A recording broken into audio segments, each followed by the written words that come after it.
Welcome to the Deep Dive. Today we're going deep on something that affects every single one of us. We are. The relationship between economic growth, Yeah. energy consumption, Yeah. and sustainable development. Big topics. They are big topics. We've got a really interesting mix of sources for this one. We do. Academic papers, research reports. We even have some case studies. That's right. I think those will be really illuminating. Yeah. To give us a really well-rounded understanding Yeah. of all the ways these forces interact with each other. Definitely. It's a complex puzzle. It is. But I think by examining these sources, we can uncover some key insights into this relationship. Okay. Especially, I think we should focus on renewable energy, Okay. green technology, and of course, we can't forget the policy implications of all of this. Awesome. Well, let's dive in. Let's do it. First up, Okay. the global energy landscape. All right.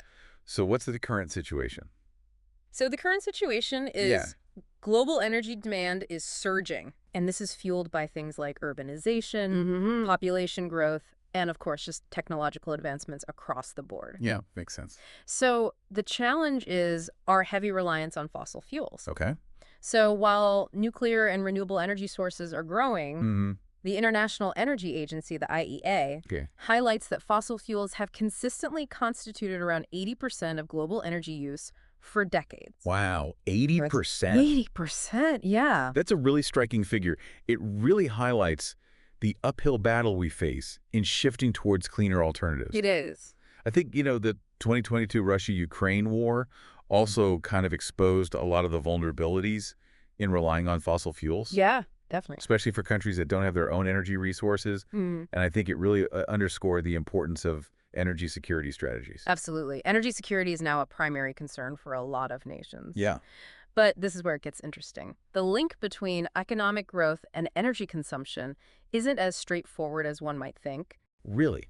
Because you would assume more energy use would equal more economic growth. You would think so. But the research that we have suggests maybe a more nuanced relationship. Yeah, exactly. The concept of decoupling is key here. Okay. So while increased energy use often accompanies economic growth, it doesn't necessarily translate to improved CO2 productivity or economic growth per capita. Oh, interesting. And different countries experience varying degrees of decoupling. So a country's GDP might be rising with increased energy use, but that doesn't automatically mean they're using energy efficiently. Right. Or that everyone's benefiting. Exactly. That's the key takeaway. Interesting. Yeah. We even have a study on Tunisia, for instance, that found that increased trade openness had minimal impact on carbon emissions. And this actually contrasts with studies on other countries where they saw a positive correlation. Okay, so it really is a lot more complex than it seems on the surface. So where do we go from here? What's the path towards a more sustainable energy future? That's a great question.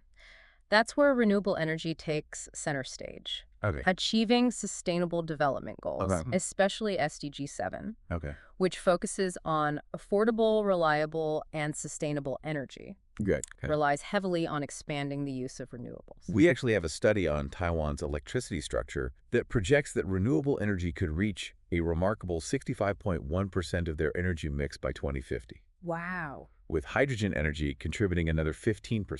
That is a significant shift. It is. But while we're scaling up renewables, we still need to manage emissions from existing infrastructure. Right. Like coal-fired power plants. Yeah. And this is where carbon capture and storage, or CCS technology, comes in. So CCS, that seems promising, but could public perception be a hurdle for wider adoption? Potentially. Yeah. Public acceptance is crucial for CCS. So concerns about safety, cost, effectiveness, those need to be addressed. Yes, definitely.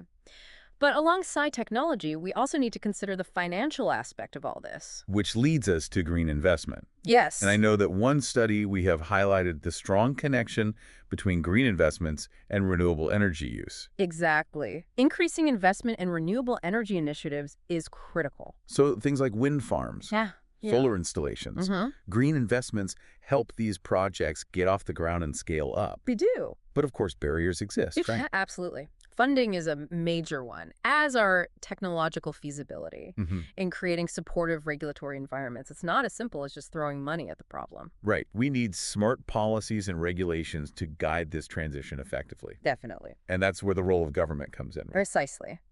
Government policies are powerful tools for promoting sustainable development. Okay. So we're talking about fiscal policies to address energy poverty and improve energy efficiency. Our research pointed to the effectiveness of specific measures like tax incentives, Yeah. subsidies, and grants in supporting the growth of renewable energy sources. Those are certainly valuable tools. Yeah. Environmental taxes can also be used to discourage the use of non-renewable energy sources. Oh, okay. So essentially making polluting more expensive Okay. and incentivizing cleaner options. Interesting. So it's about creating a system that encourages sustainable choices. Are there any other kind of innovative approaches being explored?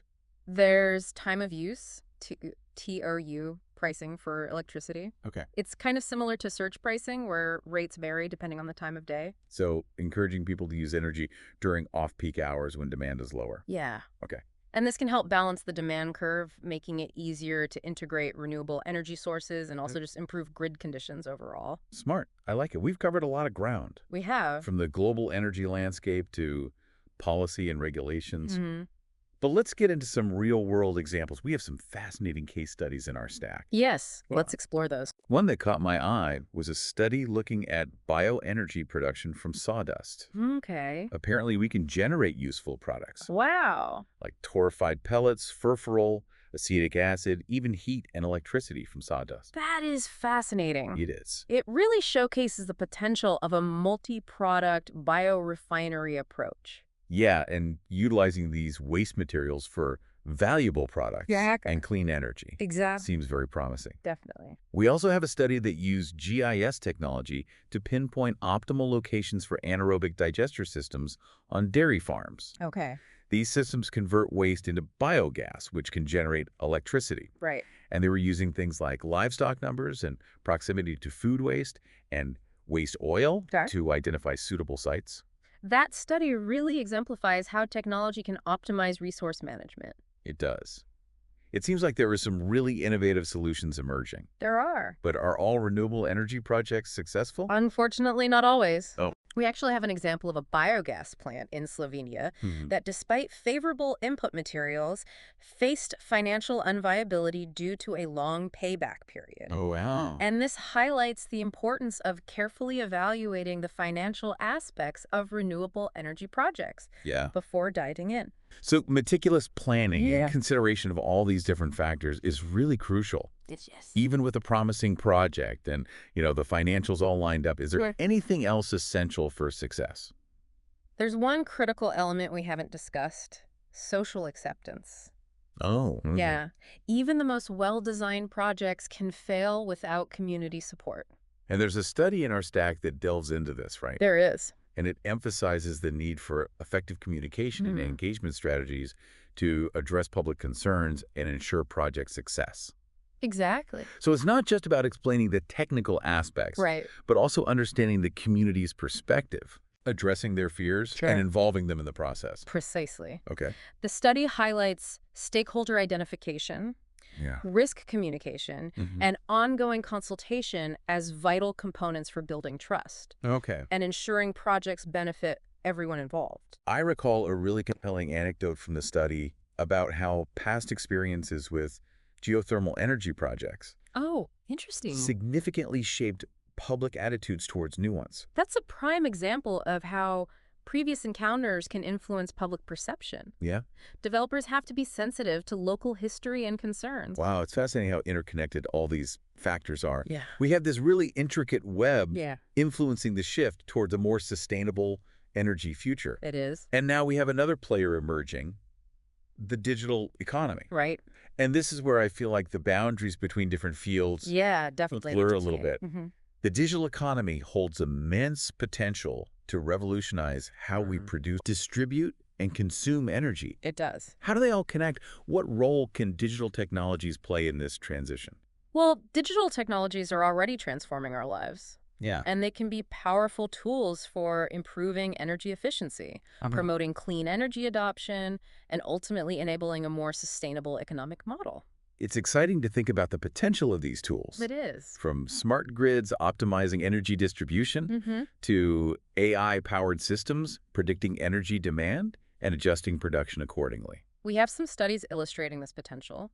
One examined the impact of the digital economy on carbon emission reduction in China, Okay. highlighting its potential contribution to the country's dual carbon goals. Dual carbon goals. Yeah, so that's China's ambitious plan to reach peak carbon emissions before 2030 and achieve carbon neutrality before 2060. Wow, those are ambitious targets. They are. And the digital economy is seen as a key enabler in achieving them. Definitely. Another study investigated the relationship between carbon emission efficiency in industrial enterprises and the digital economy in Anhui, China, Okay. emphasizing the potential of digital transformation to promote low-carbon development. It's remarkable how all these pieces are falling into place. Yeah. But I imagine this is still an evolving landscape. It is. We're just beginning to scratch the surface of what's possible, and that's what makes this whole topic so exciting. There's so much we don't know yet, but the potential is enormous.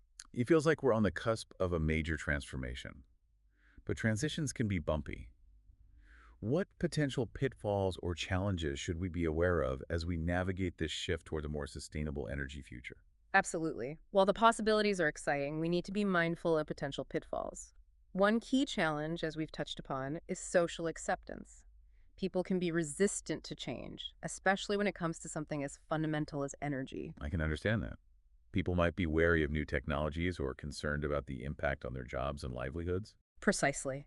Clear and transparent communication is crucial. We need to actively engage with communities, address their concerns, and ensure they feel like they're part of the decision-making process. It makes sense. Building trust and shared understanding is key. And that goes beyond just the general public, right? Absolutely. We need to foster trust and consensus among all stakeholders, including businesses, policymakers, and investors. Another aspect that comes to mind is the issue of equity. We've discussed energy poverty, but how do we ensure the benefits of this transition are distributed fairly? That's a critical point. We need to ensure no one is left behind. Addressing the needs of vulnerable communities, investing in workforce development, and creating opportunities for everyone to participate in the green economy are essential. It sounds like a multifaceted approach is needed. We can't just focus on the technology or the economics. We also need to consider the social, political, and ethical dimensions of this transition. You hit the nail on the head. This is a complex challenge, and there's no single solution. We need to consider all these factors and work together to find truly sustainable solutions. So, what are some concrete steps we can take to address these challenges and accelerate the transition to a more sustainable energy future? Investing in renewable energy technologies is crucial, but it goes beyond just the technology itself. We also need to invest in supporting infrastructure. What kind of infrastructure are we talking about? Things like upgrading our electricity grids, developing energy storage solutions, and creating a more flexible and resilient energy system overall. That makes sense. Those are critical components for supporting a large-scale shift to renewables. But those upgrades require significant investment, right? Yes, substantial capital investment is needed from both the public and private sectors, and that's where policy and regulation come into play. Right. We need the right incentives to encourage investment, innovation, and adoption of these technologies. Absolutely. That means implementing measures like putting a price on carbon, phasing out fossil fuel subsidies, and creating a level playing field for renewable energy. Those sound like impactful policy measures. But we also need to be thoughtful about how we implement them, right? We don't want to create unintended consequences or place undue burdens on certain groups. You're absolutely right. That's why a robust and inclusive policy process is so important. We need to involve all stakeholders, listen to diverse perspectives, and carefully consider the potential impacts to ensure policies are fair, equitable, and effective. So it's not just about having the right policies on paper, but also about how they are put into practice. Exactly. Successful implementation requires strong leadership, collaboration, and a willingness to adapt and adjust along the way. It sounds like a significant undertaking, but it seems possible. We have the technology, the resources, and the knowledge. It's about bringing it all together effectively. That's where the digital economy comes in. As we discussed, digital technologies can be game changers in this transition. They can help us optimize energy use, integrate renewable sources, and create a more sustainable and equitable energy system. So it's not just about replacing fossil fuels with renewables, but about fundamentally rethinking how we produce, distribute, and consume energy. Precisely. The digital economy is a key enabler of that transformation. Okay, so we've touched on some of the big picture challenges and solutions, but can you share some real-world examples of projects or initiatives that are making a difference? There are so many inspiring examples around the world. One that comes to mind is Copenhagen's goal to become carbon neutral by 2025. Wow, 2025, that's incredibly ambitious. How are they approaching such a significant goal? They're taking a comprehensive approach. They're investing heavily in renewable energy, energy efficiency, and sustainable transportation. They've also implemented innovative policies like congestion pricing to reduce traffic and encourage public transit use. They're truly putting those plans into action. They are, and they're not alone. Cities globally are setting ambitious climate targets and taking concrete steps to reduce their carbon footprint. Another example that stood out to me was a project in India that's using solar-powered microgrids to bring electricity to rural communities not connected to the main grid. That's a fantastic example of how decentralized renewable energy solutions can provide clean and affordable energy to underserved communities. And it's not just about providing electricity, it's about empowering communities, improving lives, and creating opportunities for sustainable development. Precisely. And we're seeing similar initiatives all over the world, from Africa to Latin America. It's encouraging to see these projects making a tangible impact. It gives me hope that this transition is truly possible. Me too. And these changes aren't limited to cities or communities. We're also witnessing major shifts in the private sector. What kinds of changes are happening in the business world? We're seeing a growing number of companies committing to reduce their emissions and transition to renewable energy. Right. Companies like Google, Apple, and Microsoft have made pledges to become carbon neutral or even carbon negative. Exactly. And it's not just the big tech companies. We see companies across various sectors, manufacturing, retail, finance, taking action. It seems like there's a genuine shift towards corporate sustainability. What's driving this change? It's a combination of factors: consumer demand, investor pressure, and a growing recognition that sustainability is good for business are all playing a role. So it's not just about ethical considerations, but also about smart business practices. Absolutely. Companies are recognizing that sustainability isn't just a cost, it's a competitive advantage. It can help them attract and retain talent, reduce costs, enhance their brand reputation, and access new markets. It's a win-win situation. Exactly. And this shift is reflected in the growth of the green economy. What exactly is the green economy? It's an economic model that prioritizes sustainable development, environmental protection, and social equity. It encompasses various sectors, from renewable energy and green building to sustainable agriculture and ecotourism. It sounds like a broad concept with far-reaching implications. It is. The core idea is that economic growth and environmental sustainability aren't mutually exclusive. In fact, they can be complementary. So it's not about choosing between the economy and the environment, but about finding ways to grow the economy sustainably for everyone's benefit. Precisely. The green economy provides a framework for achieving just that. It's inspiring to see how these pieces are coming together. We have the technology, the resources, the knowledge, and the will to make this transition happen. It's about staying focused and collaborating effectively. I couldn't agree more. And it's essential to remember that this isn't just about saving the planet. It's about creating a better future for all of us. A future with clean air, clean water, affordable energy, and a thriving economy. That's a future worth striving for. But getting there won't be easy. No, it won't. It will require dedication, innovation, and collaboration.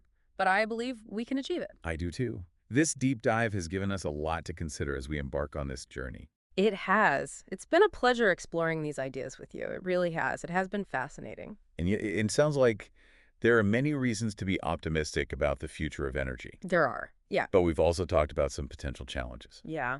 What do you see as maybe the biggest hurdles we need to overcome to really achieve this vision of a sustainable energy future?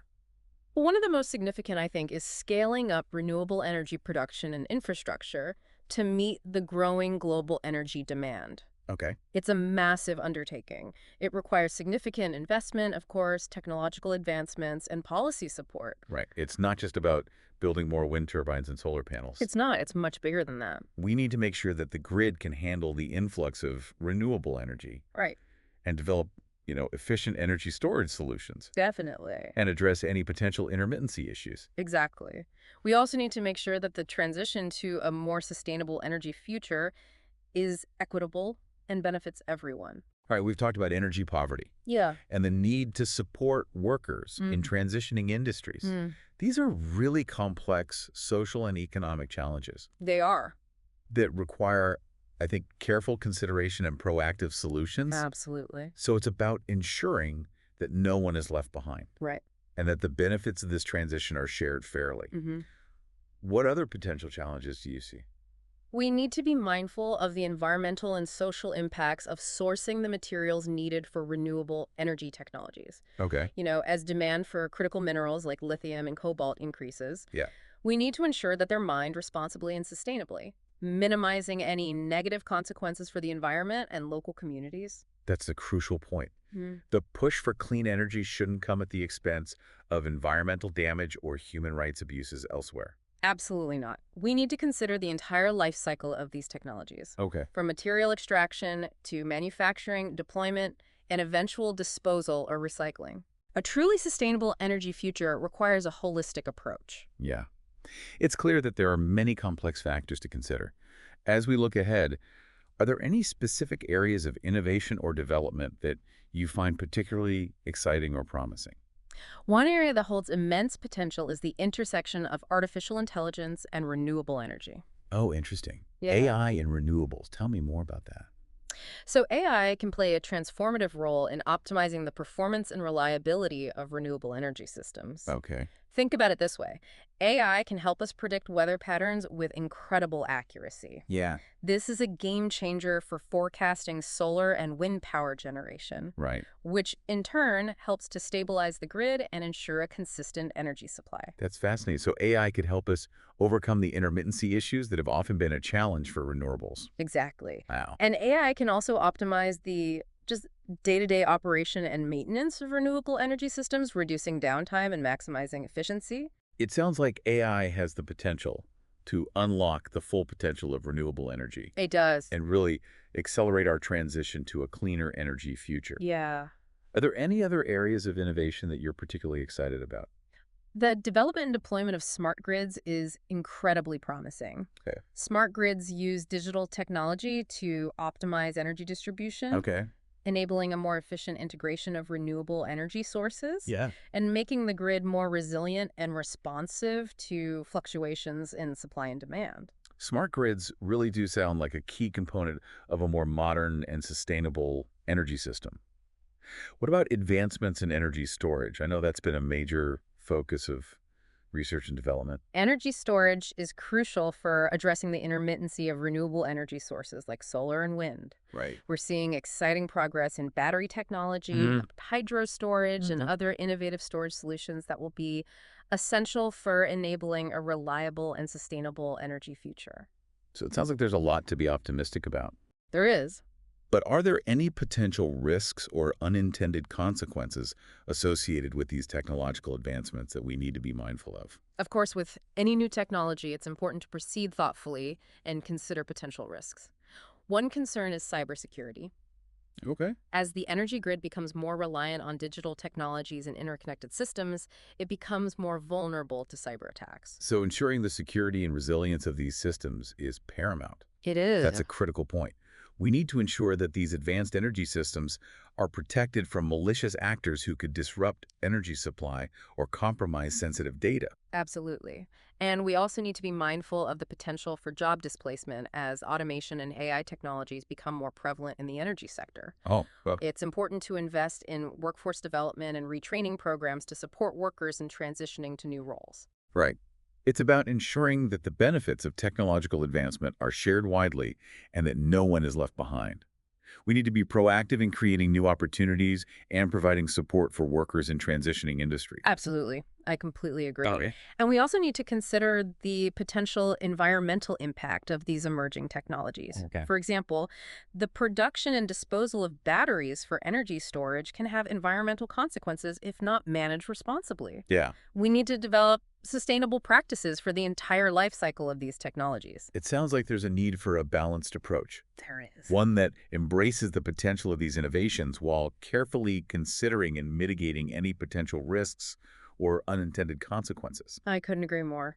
A sustainable energy future requires a holistic and thoughtful approach, one that considers not only the technological aspects but also the social, economic, and environmental implications. This has been a truly insightful deep dive. It has. We've covered a wide range of topics, Hmm. from the current global energy landscape to the transformative potential of renewable energy, the importance of policy and investment, and the exciting innovations shaping the future of energy. Yeah. As we wrap up, is there a final thought-provoking question our listeners can ponder as they continue to think about all this? As we navigate this complex and evolving energy landscape, we must ask ourselves, how can we individually and collectively contribute to shaping a sustainable energy future that benefits both people and the planet? That's a fantastic question to leave our listeners with. It encourages us all to consider our own role in this transition and to think critically about the choices we make, both big and small. Thank you for joining us on this deep dive into the future of energy. Until next time.